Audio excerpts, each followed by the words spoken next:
we go. So I like to keep my legs straight and my back flat. Squeeze my butt to lift up, keeping everything engaged.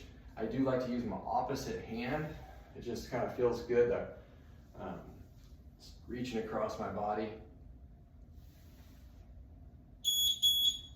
And then we switch at the 10-second rest. Again, the hardest thing with this movement really is maintaining all the weight in that front leg.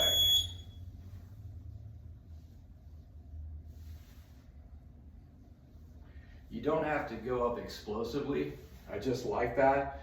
I like to feel the stretch in my hamstrings. That's the back of the leg, behind the knee.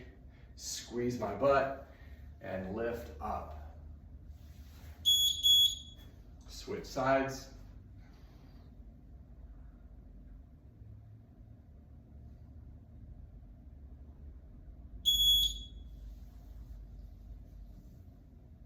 I love this movement because it really gets those hamstrings stretched and those glutes activated.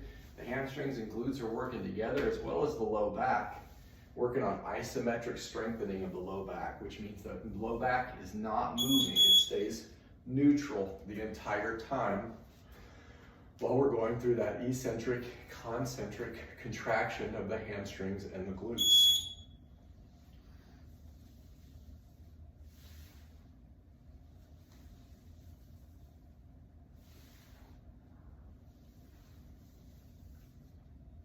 This is great because most of us are what we call quad dominant. Quad dominant means the quadriceps are stronger or more dominant than the hamstrings and the glutes. And we want to fire up those hamstrings and glutes rather than just sitting on them all day. Again, emphasizing the Tabata clock.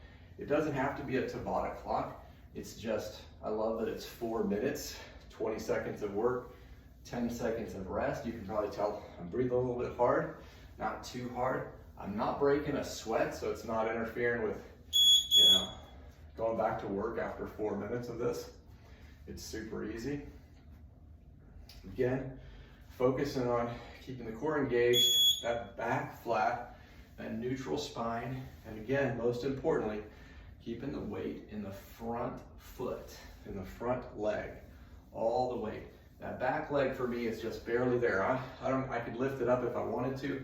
I just have it there gently, toe down for balance. The cool thing about timing stuff when it comes to getting moving and getting exercises going is that you don't have to count reps. I'm not concerned with that at this point.